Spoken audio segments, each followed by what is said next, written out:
Hello dears. അപ്പോൾ നമ്മുടെ 9ാം ക്ലാസ്സിലെ ബയോളജിയിലെ ബിഹൈൻഡ് മൂവ്മെന്റ്സ് ചലനത്തിന് പിന്നിൽ എന്ന് പറഞ്ഞ ചാപ്റ്ററിൽ എന്തായാലും വരുന്ന ഷോർട്ട് കുറച്ച് ക്വസ്റ്റ്യൻസ് ആയിട്ടാണ് ഞാൻ വന്നിരിക്കുന്നത്.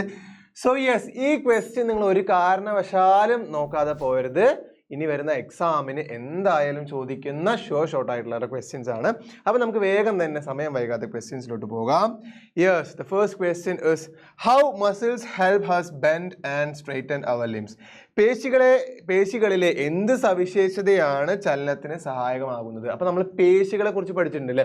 അപ്പോൾ നമ്മുടെ കയ്യിലെ ഉള്ള പേശികളിലെ എന്ത് സവിശേഷതകളാണ് ഈ ചലനത്തിന് സാധ്യമാവുന്നത്? അപ്പോൾ ആദ്യം നമ്മൾ ആ പേശികളിലുള്ള വിവിധ തരം പേശികൾ പഠിക്കണം. അതിനകത്ത് നമ്മൾ പഠിക്കുന്നത് ടെൻഡൻസ്. ഇത് ടെൻഡൻസ് ആണ് അല്ലേ, അതായത് മസിലിനെയും പേശിയായിട്ട് ബന്ധപ്പെടുത്തുന്നത് ടെൻഡനുകളാണ്. ടെൻഡൻസ് അവയാണ് പേശികളെ ആരുമായിട്ട്, അസ്ഥികളുമായിട്ട് ബന്ധിപ്പിക്കുക അല്ലേ. അപ്പോൾ ടെൻഡനുകളുണ്ട്. പിന്നെ അവിടെ കൂടെ ആരുണ്ട്? ഫ്ലെക്സർ മസിൽസും എക്സ്റ്റൻസർ മസിൽസും ഉണ്ടല്ലേ. ഈ മുന്നേ കാണുന്നതിൻ്റെ പേരാണ് ഫ്ലെക്സർ മസിൽസ് എന്ന് പറയും. ഫ്ലെക്സർ മസിൽസ്, മടക്കു പേശികൾ എന്ന് പറയും. ഈ താഴെ കാണുന്നതിനാണ് എക്സ്റ്റൻസർ മസിൽസ് അല്ലെങ്കിൽ നിവർത്തൽ പേശികൾ എന്ന് പറയും. എക്സ്റ്റൻസർ മസിൽസ് അല്ലെങ്കിൽ നിവർത്തൽ പേശികൾ. അപ്പോൾ എന്തൊക്കെ ഉണ്ട് അവിടെ? ടെൻഡനുകളുണ്ട്, എക്സ്റ്റൻസർ മസിൽസ് ഉണ്ട്, പിന്നെ നിവർത്തൽ പേശികളുണ്ട്, പിന്നെ ബോൺസ് ഉണ്ട് അഥവാ അസ്ഥികളുണ്ട് അല്ലേ. ഈ 4 ആൾക്കാർ ചേർന്നിട്ടാണ് മെയിനായിട്ട് ഫ്ലെക്സർ മസിൽസും എക്സ്റ്റൻസർ മസിൽസും ചേർന്നിട്ടാണ് നമ്മളുടെ കൈയിനെ സ്ട്രെച്ച് ചെയ്യാനും അതേപോലെ തന്നെ മടക്കാനും ഫോൾഡ് ചെയ്യാനും സ്ട്രെച്ച് ചെയ്യാനും സഹായിക്കുന്നത്. അപ്പോൾ നമ്മൾ ആരൊക്കെയാണ്? ഫ്ലെക്സർ മസിൽസും അതുപോലെ തന്നെ എക്സ്റ്റൻസർ മസിൽസും, മടക്കൽ പേശികളും അതുപോലെ തന്നെ നിവർത്തൽ പേശികളും എന്താണ് ചെയ്യുന്നത്? കോൺട്രാക്റ്റും റിലാക്സും അല്ലേ, സങ്കോചിക്കുന്നു അതേപോലെ പൂർവ്വസ്ഥിതി പ്രാപിക്കുന്നു. ഈ 2 പ്രവർത്തികൾ, അതായത് ഈ 2 മസിലുകളുടെ ഈ സങ്കോചിക്കലും പൂർവ്വസ്ഥിതി പ്രാപിക്കലും എന്ന് ഈ 2 പ്രവർത്തികൾ കൂടിയിട്ടാണ് നമുക്ക് എന്തിനു സാധ്യമാകുന്നത്? നമ്മുടെ കൈ ബെൻഡ് ചെയ്യാനും അതേപോലെ തന്നെ നിവർത്താനും സാധ്യമാകുന്നത്. അപ്പോൾ എക്സ്റ്റൻസർ മസിൽസ് അവിടെ പറയണം, ഫ്ലെക്സർ മസിൽസ് അവിടെ പറയണം, അതുപോലെ തന്നെ ടെൻഡനുകൾ എന്താ? മസിൽസിന് MTB എന്ന് പറയും. മസിൽസിന് ബോൺസ് ആയിട്ട്, അതായത് അസ്ഥികളെ പേശികളുമായിട്ട് കണക്ട് ചെയ്യുന്നത് ടെൻഡനുകളാണെന്നുള്ളതും അവിടെ എഴുതണം. രണ്ടാമത്തെ ക്വസ്റ്റ്യൻ നോക്കാം. The parts that connects the end of the muscles to the bones are. അതായത് പേശികളെ അസ്ഥികളുമായി ബന്ധിപ്പിക്കുന്ന ഭാഗങ്ങളാണ് ടെൻഡനുകൾ അല്ലെ. പേശികളെ അസ്ഥികളുമായി ബന്ധിപ്പിക്കുന്ന ഭാഗങ്ങളാണ് ടെൻഡനുകൾ അല്ലെങ്കിൽ ടെൻഡൻ. ഈ ഒരു ഉത്തരം എഴുതാനുള്ള കോഡ് ഞാൻ പറഞ്ഞുതരാം. MTB എന്ന് പറഞ്ഞ കോഡ് പഠിച്ചു കഴിഞ്ഞാൽ ഇതൊരിക്കലും മറക്കില്ല. അതായത് മസിലുകളെ ബോണുകളായിട്ട് കണക്ട് ചെയ്യുന്നത് MTB ടെൻഡനുകളാണ്. അതായത് പേശികളെ ആരുമായിട്ട് ബന്ധിപ്പിക്കുന്നു? പേശികളെ അസ്ഥികളുമായിട്ട് ബന്ധിപ്പിക്കുന്നത് ടെൻഡനുകളാണ്. MTB എന്ന് പഠിച്ചു വെച്ചാൽ മതി. അതുപോലെ തന്നെ വേറൊരു ക്വസ്റ്റ്യൻ ചോദിക്കാം. ബോൺസിനെ ബോൺസുമായിട്ട് കണക്ട് ചെയ്യുന്ന ആരാ? ബോൺസിനെ ബോൺസുമായിട്ട് കണക്ട് ചെയ്യുന്ന ആരാ ചോദിച്ചു കഴിഞ്ഞാൽ അസ്ഥികളെ അസ്ഥികളുമായിട്ട് കണക്ട് ചെയ്യുന്ന ആരാ? അത് നമ്മൾ ചോദിച്ചു കഴിഞ്ഞാൽ ലിഗമെന്റുകളാണ്. അസ്ഥികളെ അസ്ഥികളുമായിട്ട് കണക്ട് ചെയ്യുന്നത് ലിഗമെന്റുകളാണ്. അപ്പം ലിഗമെന്റും ടെൻഡനും തെറ്റാതെ തന്നെ പഠിച്ചു പോക്കോ. ഏതെങ്കിലും ഒരെണ്ണം ചോദിക്കുന്നുള്ളത് ഉറപ്പാണ്. അസ്ഥികളെ അസ്ഥികളുമായിട്ട് ബന്ധിപ്പിക്കുന്നത് ലിഗമെന്റും, മസിൽസിന് പേശികളെ അസ്ഥികളുമായിട്ട് ബന്ധിപ്പിക്കുന്നത് ടെൻഡനുകളാണെന്നുള്ളത് ഓർത്തു വെച്ചു. മൂന്നാമത്തെ ക്വസ്റ്റ്യൻ നോക്കാം. What is the function of osteoblast cells of the bones? അസ്ഥിക്കുള്ളിലെ ഓസ്റ്റിയോബ്ലാസ്റ്റ് കോശങ്ങളുടെ ധർമ്മം എന്ത് എന്നാണ് ചോദിച്ചിരിക്കുന്നത്. ഓസ്റ്റിയോബ്ലാസ്റ്റ് കോശങ്ങളാണ് അസ്ഥിക്ക് ഹാർഡ്നെസ് അല്ലേ, ബലം, അതുപോലെ തന്നെ അസ്ഥിക്ക് ഹാർഡ്നെസ് കൊടുക്കുന്നതും പിന്നെ ഫ്ലെക്സിബിലിറ്റി, തഴക്കം, ഇതൊക്കെ കൊടുക്കുന്നത് ഓസ്റ്റിയോബ്ലാസ്റ്റിക് കോശങ്ങളാണ്. അസ്ഥികൾ നിർമ്മിക്കുന്നതും ഓസ്റ്റിയോബ്ലാസ്റ്റിക് കോശങ്ങളാണ്. അപ്പോൾ ഓസ്റ്റിയോബ്ലാസ്റ്റിക് കോശങ്ങളുടെ ധർമ്മം എന്താ ചോദിച്ചു കഴിഞ്ഞാൽ ഹാർഡ്നെസ്, ബലം കൊടുക്കുന്നു, അതുപോലെ തന്നെ ഫ്ലെക്സിബിലിറ്റി കൊടുക്കുന്നു. അതുപോലെ തന്നെ അസ്ഥികളെ നിർമ്മിക്കുന്ന അസ്ഥികോശങ്ങളെ നിർമ്മിക്കുന്നതും ഓസ്റ്റിയോബ്ലാസ്റ്റിക് സെൽസ് ആണെന്നുള്ളത് ഓർത്തു വെച്ചോളൂ. അടുത്തത്, the exoskeleton is sometimes shed by animals. Why? ബാഹ്യാസ്ഥികൂടം ചിലപ്പോൾ ജന്തുക്കൾ പൊഴിച്ചു കളയാറുണ്ട്. കാരണം നമ്മൾ കണ്ടിട്ടുണ്ടാവും ബാഹ്യാസ്ഥികൂടം, എക്സോസ്കെലിറ്റൻ. നമ്മൾ 3 തരം സ്കെലിറ്റൻ പഠിക്കുന്നുണ്ട്. എക്സോസ്കെലിറ്റൻ, എൻഡോസ്കെലിറ്റൻ, അതുപോലെ തന്നെ ഹൈഡ്രോസ്കെലിറ്റൻ. അത് ഈ ബാഹ്യാസ്ഥികൂടം ആരിലൊക്കെ കാണുക എന്നുള്ളത് നമ്മൾ പഠിക്കുന്നുണ്ട്. ഗ്രാസ് ഹോപ്പേഴ്സ് അല്ലേ, ഗ്രാസ് ഹോപ്പേഴ്സിൽ ആ ബാഹ്യാസ്ഥികൂടം കാണുന്നുണ്ട്. ഞണ്ട്, ക്രാബിൽ കാണുന്നുണ്ട്, മസിൽസിൽ കാണുന്നുണ്ട് അല്ലേ. ഇങ്ങനെയുള്ള കുറേ ഓയിസ്റ്റേഴ്സിൽ കാണുന്നുണ്ട്. കുറേ ഓർഗാനിസത്തിൽ ബാഹ്യാസ്ഥികൂടം കാണുന്നുണ്ട്. ഇത് പല ഓർഗാനിസംസും പൊഴിച്ചു കളയാറുണ്ട്. കാരണം എന്താ ചോദിച്ചു കഴിഞ്ഞാൽ പുതിയ അസ്ഥികൂടം വരാൻ വേണ്ടിയിട്ടാണ് അല്ലേ. ടു ഗെറ്റ് ന്യൂ എക്സോസ്കെലിറ്റൻ, പുതിയ അസ്ഥികൂടങ്ങൾ അവരിൽ ഫോം ചെയ്യാൻ വേണ്ടിയിട്ട് പഴയ അസ്ഥികൂടങ്ങൾ ഓൾഡ് ഏജ് ആയിട്ടുള്ള അല്ലെങ്കിൽ ഒരുപാട് പ്രായമായിട്ടുള്ള ബാഹ്യാസ്ഥികൂടങ്ങൾ അവർ പൊളിച്ചു കളഞ്ഞിട്ട് പുതിയ അസ്ഥികൂടങ്ങൾ ഫോം ചെയ്യാൻ വേണ്ടിയിട്ടാണ് എക്സോസ്കെലിറ്റൻ എന്ത് ചെയ്യുന്നത്, ഷെഡ് ചെയ്യുന്നത്. അപ്പം ന്യൂ സെൽസ് ഫോം ചെയ്യുന്നുണ്ട്, ന്യൂ എക്സോസ്കെലിറ്റൻസ് ഫോം ചെയ്യുന്നുണ്ട്. അതിന് വേണ്ടിയിട്ട് ബാഹ്യാസ്ഥികൂടങ്ങൾ ജന്തുക്കൾ എന്ത് ചെയ്യുന്നുണ്ട്, പൊഴിച്ചു കളയുന്നുണ്ട്. അടുത്ത ക്വസ്റ്റ്യൻ നോക്കാം. Write 2 examples for nastic movements. നാസിക ചലനത്തിന് ഉദാഹരണം എഴുതാനാണ് പറഞ്ഞിരിക്കുന്നത്. അപ്പോൾ നമ്മൾ 2 തരം പ്ലാൻ മൂവ്മെന്റ്സ് പറയുന്നുണ്ട്. ട്രോപ്പിക് മൂവ്മെന്റ്സും പറയുന്നുണ്ട്, അതുപോലെ തന്നെ നാസ്റ്റിക് മൂവ്മെന്റ്സും പറയുന്നുണ്ട്. ട്രോപ്പിക ചലനങ്ങളും പറയുന്നുണ്ട്, നാസ്റ്റിക ചലനങ്ങളും പറയുന്നുണ്ട് അല്ലേ. ട്രോപ്പിക് മൂവ്മെന്റ്സ് നമ്മൾ ഒരുപാട് പഠിക്കുന്നുണ്ട്. ഫോട്ടോട്രോപ്പിസം, ഹൈഡ്രോട്രോപ്പിസം, ജിയോട്രോപ്പിസം, കീമോട്രോപ്പിസം, ഹാപ്റ്റോട്രോപ്പിസം എന്ന് പറഞ്ഞ ഒരുപാട് ട്രോപ്പിസം പഠിക്കുന്നുണ്ട്. അതുപോലെ തന്നെ നാസ്റ്റിക് മൂവ്മെന്റ്സ്, നാസിക ചലനങ്ങൾ പഠിക്കുന്നുണ്ട്. അതിൽ നമ്മൾ പഠിക്കുന്നതാണ് മൈമോസ പൂഡിക്ക. ഉദാഹരണമാണ് ചോദിച്ചിരിക്കുന്നത് കേട്ടോ. മൈമോസ പൂഡിക്ക അഥവാ തൊട്ടാവാടി. തൊട്ടാവാടി എന്താ ചെയ്യുക, തൊടുന്ന ആ സമയത്ത് തന്നെ എന്ത് ചെയ്യും, തൊട്ടാവാടി മടങ്ങി പോകില്ലേ. അത് ഒരു നാസിക ചലനത്തിന് ഉദാഹരണമാണ്. പിന്നെ ഡെൻഡേലിയോൺ എന്ന് പറഞ്ഞ പ്ലാന്റ് ഉണ്ട്. ഡെൻഡേലിയോൺ എന്ന് പറഞ്ഞ പ്ലാന്റ് ഉണ്ട്. ഈ ഡെൻഡേലിയോൺ ചെടിയും എന്താണ് നാസിക ചലനം. എന്താ ചെയ്യുക അറിയോ, വെയിൽ വരുന്ന സമയത്ത് ഡെൻഡേലിയൻ ചെടി മടങ്ങിപ്പോവും. അതായത് രാവിലെ ആവുന്ന സമയത്ത് ഡെൻഡേലിയൻ ചെടി മടങ്ങിപ്പോവും. രാത്രിയാവുന്ന സമയത്ത് ഡെൻഡേലിയൻ ചെടി തുറന്നു നിൽക്കും. അതായത് വെയിലിന്, അതായത് ഏതെങ്കിലും സ്റ്റിമുലസിന് അനുസരിച്ച് എതിരെ പ്രവർത്തിക്കുന്നവരാണ് നാസിക ചലനങ്ങൾ. ഏതെങ്കിലും സ്റ്റിമുലസിന് ഓപ്പോസിറ്റ് ആയിട്ട് പ്രവർത്തിക്കുന്നവരാണ് നാസിക ചലനങ്ങൾ. അപ്പൊ വെയിൽ വരുമ്പോൾ മടങ്ങിപ്പോകുന്നു, വെയിൽ പോകുന്ന സമയത്ത് തുറക്കുന്ന ചെടിയാണ് ഡെൻഡേലിയൻ. അപ്പൊ മൈമോസ പൂഡിക്കോ എഴുതിക്കോ, ഡെൻഡേലിയനും നാസിക ചലനത്തിന് ഉദാഹരണമാണ്. അത് രണ്ടും എഴുതിക്കോ. അടുത്ത ക്വസ്റ്റ്യൻ നോക്കിക്കേ. Bones are helpful in the study of organic evolution, justify with an example. ജീവപരിണാമ പഠനത്തിന് അസ്ഥികൾ സഹായകമാവുന്നുണ്ട്, ഒരു ഉദാഹരണത്തിലൂടെ സാധൂകരിക്കുക. നമുക്കറിയാം ജീവപരിണാമ പഠനമൊക്കെ ആയിട്ട് ബന്ധപ്പെട്ട് പാലിയോജിനോമിക്സ്, സ്വാൻതെ പെബു അല്ലെ, സ്വാൻതെ പെബു എന്ന് പറഞ്ഞ ആള് നൊബേൽ പ്രൈസ് ഒക്കെ കിട്ടിയതാണ്. പാലിയോജിനോമിക്സ് എന്ന് പറഞ്ഞ ശാസ്ത്രശാഖ, അതായത് നമ്മുടെ പഴയ ജീവികളുടെ അസ്ഥികൾ ഇപ്പോഴത്തെ ജീവികളുടെ അസ്ഥികളുമായിട്ട് ബന്ധപ്പെടുത്തിയിട്ട് അവയും ഇപ്പോഴുള്ള ജീവികളുമായിട്ടുള്ള ബന്ധങ്ങൾ, എന്തെങ്കിലും സാദൃശ്യങ്ങളുണ്ടോ, സിമിലാരിറ്റീസ് ഉണ്ടോ, അതുപോലെ ഡിഫറൻസസ് ഉണ്ടോ, വ്യത്യാസങ്ങളുണ്ടോ എന്നുള്ള പഠനമാണ് പാലിയോജീനോമിക്സ് എന്ന് പറയുന്നത്. ഈ പാലിയോജീനോമിക്സ് എന്ന് പറഞ്ഞ ശാസ്ത്രശാഖ, അതായത് ദ ബ്രാഞ്ച് ഓഫ് സയൻസ് എന്ന് സ്റ്റാർട്ട് ചെയ്തത് സ്വാൻതെ പെബു എന്ന് പറഞ്ഞ ശാസ്ത്രജ്ഞനാണ്. അദ്ദേഹത്തിന് 2022 നോബൽ പ്രൈസ് കിട്ടിയതൊക്കെ നമ്മൾ പറഞ്ഞു. അപ്പൊ എന്താണ് ഈ ശാസ്ത്രശാഖയായിട്ട് ബന്ധപ്പെട്ട് അല്ലെങ്കിൽ അതിന്റെ ഉദാഹരണത്തിലൂടെ നമുക്ക് സ്വാധീകരിക്കുക ചോദിച്ചു കഴിഞ്ഞാൽ, ഈ ബോൺസ് ഇപ്പൊ നമുക്കൊരു ഉദാഹരണം എടുക്കുകയാണെങ്കിൽ ഒരു ഡൈനോസർ, ആ ഡൈനോസറിന്റെ ഫോസിൽ നമുക്ക് കിട്ടി, എല്ല് കിട്ടി. ആ എല്ലിനെ പാലിയോജിനോമിക്സ് വെച്ചിട്ട് എന്ത് ചെയ്യണം, നമ്മൾ പഠനം നടത്തുകയാണ്. അങ്ങനെ പഠനം നടത്തിയിട്ട് ഇപ്പോഴുള്ള ജീവികൾ അല്ലെങ്കിൽ ഇപ്പോഴുള്ള റെപ്റ്റൈൽസ് ഒക്കെ ആയിട്ട് നമ്മൾ എന്ത് ചെയ്യുന്നതാണ്, അവരെ കമ്പയർ ചെയ്തിട്ട് നമുക്ക് മനസ്സിലാക്കാം അന്ന് ജീവിച്ച ഡൈനോസറിന്റെ ഫോസിലുകൾക്ക് അല്ലെങ്കിൽ അതിന്റെ എല്ലുകൾക്ക് ഇന്ന് ജീവിച്ചിരിക്കുന്ന ഈ ഓർഗാനിസത്തിന് തമ്മിൽ എന്തൊക്കെ സിമിലാരിറ്റീസ് ഉണ്ട്, അല്ലെങ്കിൽ ഇന്ന് ജീവിച്ച ഈ ഓർഗാനിസം തമ്മിൽ എന്തൊക്കെ വ്യത്യാസമുണ്ട് എന്നുള്ളത് നമുക്ക് എന്ത് ചെയ്യാൻ പറ്റും, മനസ്സിലാക്കാൻ പറ്റും. അപ്പോൾ എന്തൊക്കെ സംഭവിച്ചിട്ടുണ്ട്, ആ ഓർഗാനിസത്തിന് ഇവല്യൂഷൻ സംഭവിച്ചിട്ടുണ്ടോ, അല്ലെങ്കിൽ പരിണാമം സംഭവിച്ചിട്ടില്ലേ, അല്ലെങ്കിൽ ഡീജനറേഷൻ സംഭവിച്ചിട്ടുണ്ടോ എന്നുള്ള കാര്യങ്ങൾ നമുക്ക് എന്ത് ചെയ്യാൻ പറ്റും, അറിയാൻ പറ്റും. അതാണ് പാലിയോജിനോമിക്സ് എന്ന് നമ്മൾ പറയുന്നത്. അപ്പൊ പാലിയോജിനോമിക്സ് എന്തിന് ഭയങ്കര ഇമ്പോർട്ടൻ്റ് ആണ്, ഓർഗാനിക് ഇവല്യൂഷനെ കുറിച്ച് പഠിക്കാൻ പാലിയോജിനോമിക്സ് ഭയങ്കര ഇമ്പോർട്ടൻ്റ് ആയിട്ടുള്ള ഒരു കാര്യമാണ്. Then explain the various means of movements in human beings. മനുഷ്യ ശരീരത്തിൽ സംഭവിക്കാറുള്ള വിവിധ തരം ചലനങ്ങൾ, ഇത് ഇമ്പോർട്ടൻ്റ് ആണ്. വിവിധ തരം ചലനങ്ങൾ മനുഷ്യ ശരീരത്തിലുണ്ട്. 5 തരം ചലനങ്ങളാണ് നമ്മൾ മനുഷ്യ ശരീരത്തിൽ പഠിക്കുന്നത്. അപ്പോൾ ഏതൊക്കെയാണെന്നുള്ളതും അതിൻ്റെ ഉദാഹരണങ്ങളും എന്തായാലും പഠിച്ചു വെക്കണം. മനുഷ്യ ശരീരത്തിൽ പഠിക്കുന്ന വേരിയസ് മൂവ്മെന്റ്സ്. അപ്പോൾ ഏതൊക്കെയാ വേരിയസ് മൂവ്മെന്റ്സ് എന്ന് പറയുന്നത്? ഒന്നാമത്തെ സൈറ്റോപ്ലാസ്മിക് സ്ട്രീമിംഗ്, നമ്മുടെ സെല്ലിനകത്ത് നടക്കുന്നതാണ് സൈറ്റോപ്ലാസ്മിക് സ്ട്രീമിംഗ് അല്ലെ, സൈറ്റോപ്ലാസ്മിക് സ്ട്രീമിംഗ് എന്ന് പറയുന്നു. രണ്ടാമത്തെ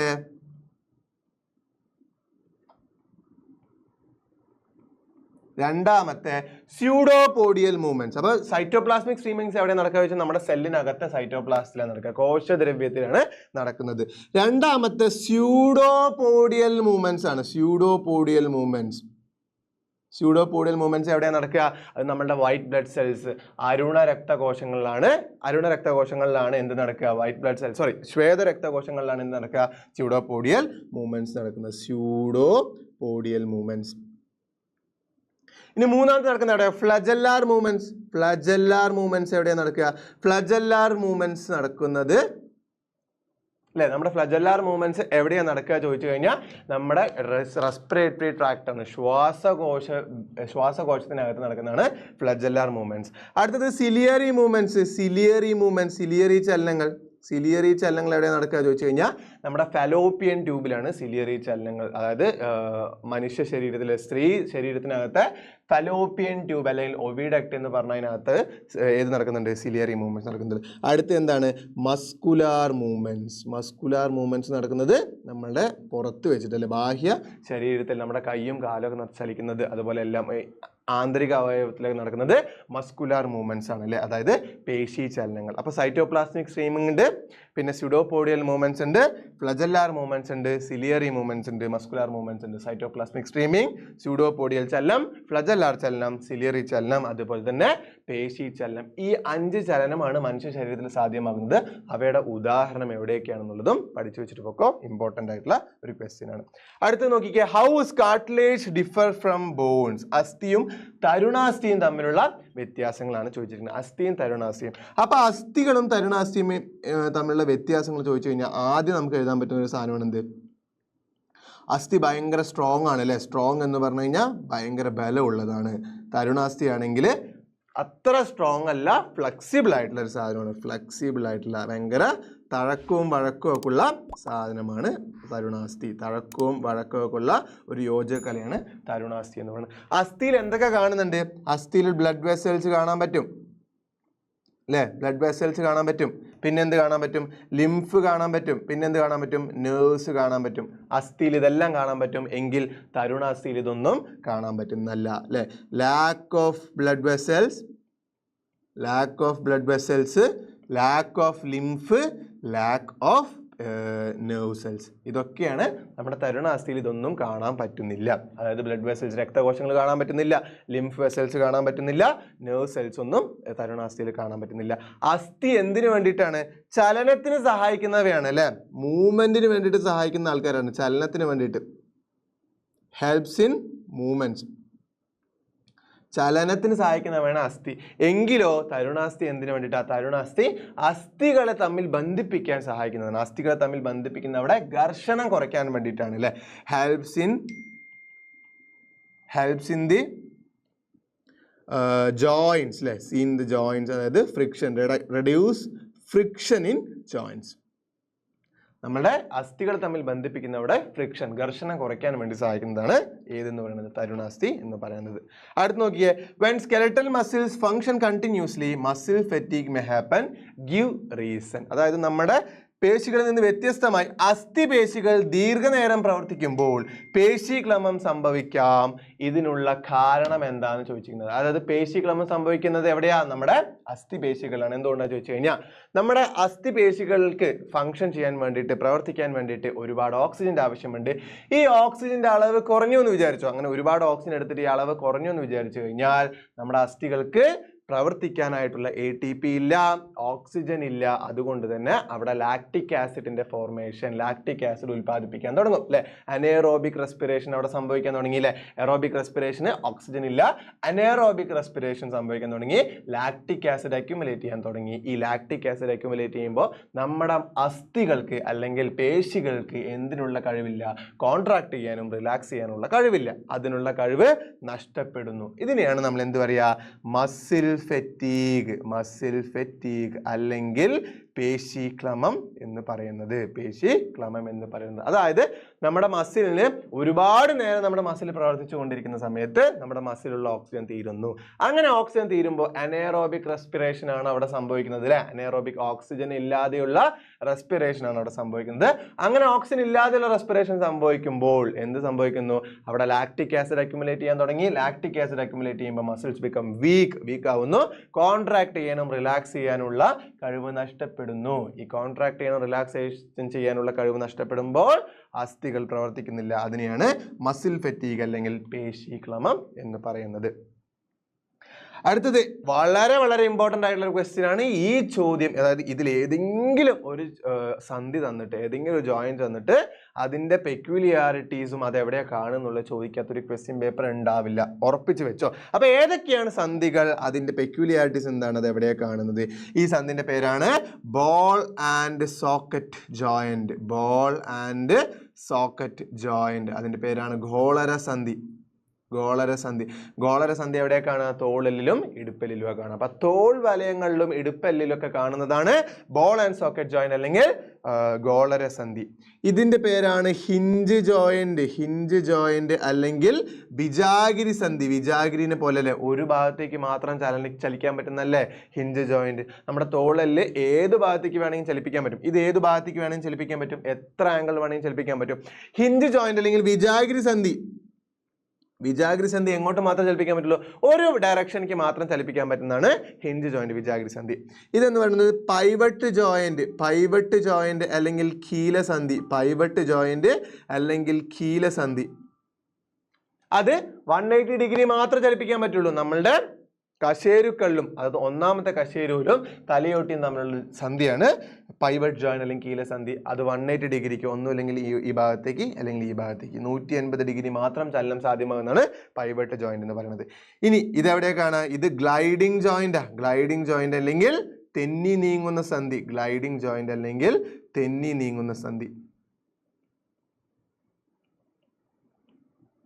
തെന്നി നീങ്ങുന്ന സന്ധി എവിടെയൊക്കെയാണ്? നമ്മുടെ കൈക്കുഴയിലും കാൽക്കുഴയിലും, അതായത് റിസ്റ്റിലും ആംഗിൾസിലും കാണുന്നതാണ് തെന്നി നീങ്ങുന്ന സംഖ്യ അല്ലേ. അതായത് തെന്നി നീങ്ങും, ഒരു മസിൽ അല്ലെങ്കിൽ ഒരു ബോണ് വേറൊരു ബോണിലൂടെ അങ്ങനെ ഗ്ലൈഡ് ചെയ്ത് പോകുന്നതാണ് തെന്നി നീങ്ങുന്ന സന്ധി, കൈക്കുഴയിലും കാൽക്കുഴയിലും. അപ്പൊ ബോൾ ആൻഡ് സോക്കറ്റ് ജോയിന്റ് കാണുന്ന ഷോൾഡേഴ്സിലാണ്. ഹിഞ്ച് ജോയിന്റ് കാണുന്നത് കൈമുട്ടിലും കാൽമുട്ടിലും എൽബോസിലും നീസിലുമാണ്. പിവട്ട് ജോയിന്റ് കാണുന്നത് നമ്മുടെ തലയോട്ടിയും അതുപോലെ തന്നെ തലയോട്ടിയും ഒന്നാം കശേരും, ഫേസ്റ്റ് വെർട്ടിബ്ര ആൻഡ് സ്കള്ളും തമ്മിലുള്ള ജോയിന്റ് ആണ് പിവട്ട് ജോയിന്റ് അല്ലെങ്കിൽ കീലസന്ധി. ഗ്ലൈഡിംഗ് ജോയിന്റ് കാണുന്നത് കൈക്കുഴ ആൻഡ് കാൽക്കുഴ. തെന്നി നീങ്ങുന്ന സന്ധി എവിടെയൊക്കെയാണ്? കൈക്കുഴയിലും കാൽക്കുഴയും അല്ലെങ്കിൽ ആംഗിൾസിലും റിസ്റ്റിലുമാണ് ഇത് കാണുന്നത്. Then what are the major disorders of bones and muscles? എന്തായാലും ഒരു ഡിസോർഡർ ചോദിച്ചിരിക്കും, അപ്പൊ ബോൺസിലുള്ള രണ്ട് ഡിസോർഡർ ഏതൊക്കെയാ? ബോൺസിലുള്ള രണ്ട് ഡിസോർഡർ നമ്മൾ പഠിക്കുന്നുണ്ട്. ഓസ്റ്റിയോപോറോസിസും ബോൺസിലുള്ള രണ്ട് ഡിസോർഡർ ആണ് ഓസ്റ്റിയോപോറോസിസ്, അതുപോലെ തന്നെ പിന്നെന്താ rheumatoid arthritis. Osteoporosis and rheumatoid arthritis.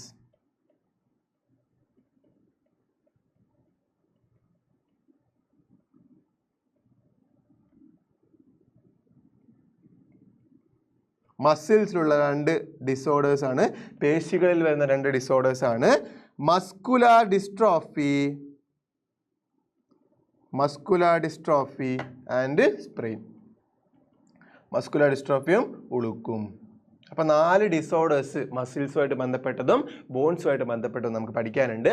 Osteoporosis എന്ന് പറഞ്ഞാൽ എല്ലുകളിൽ, നമ്മുടെ അസ്ഥികളിൽ സുഷിരം വരികയാണ് അല്ലെ. അസ്ഥികളിൽ സുഷിരം വരുന്ന ആ ഒരു അവസ്ഥയെ പറയുന്ന പേരാണ് osteoporosis. Pores seen in the എവിടെ കാണുന്നുണ്ട്? നമ്മുടെ അസ്ഥികൾ. അതായത് നമ്മുടെ density of the bones decrease ചെയ്യും. ഇതിന്റെ കാരണം എന്താ ചോദിച്ചു കഴിഞ്ഞാൽ പ്രോട്ടീൻ, കാൽഷ്യം, വൈറ്റമിൻ ഡിന്റെ ഒക്കെ ഡെഫിഷ്യൻസി കാരണമാണ് ഓസ്റ്റിയോപോറോസിസ് വരുന്നത്. ഇനി റുമാറ്റോയിഡ് ആർത്രൈറ്റിസ് എന്താ? നമ്മുടെ ഇമ്മ്യൂൺ സിസ്റ്റം എന്തിനെ നശിപ്പിക്കുകയാണ്? നമ്മുടെ കാർട്ടിലേജിനെയും സൈനോവിയൽ ഫ്ലൂയിഡിനെയും നശിപ്പിക്കുന്നതാണ് ഏതെന്ന് പറയുന്നത് നമ്മുടെ റുമാറ്റോയിഡ് ആർത്രൈറ്റിസ്. ഇതിന്റെ കാരണം എന്താ?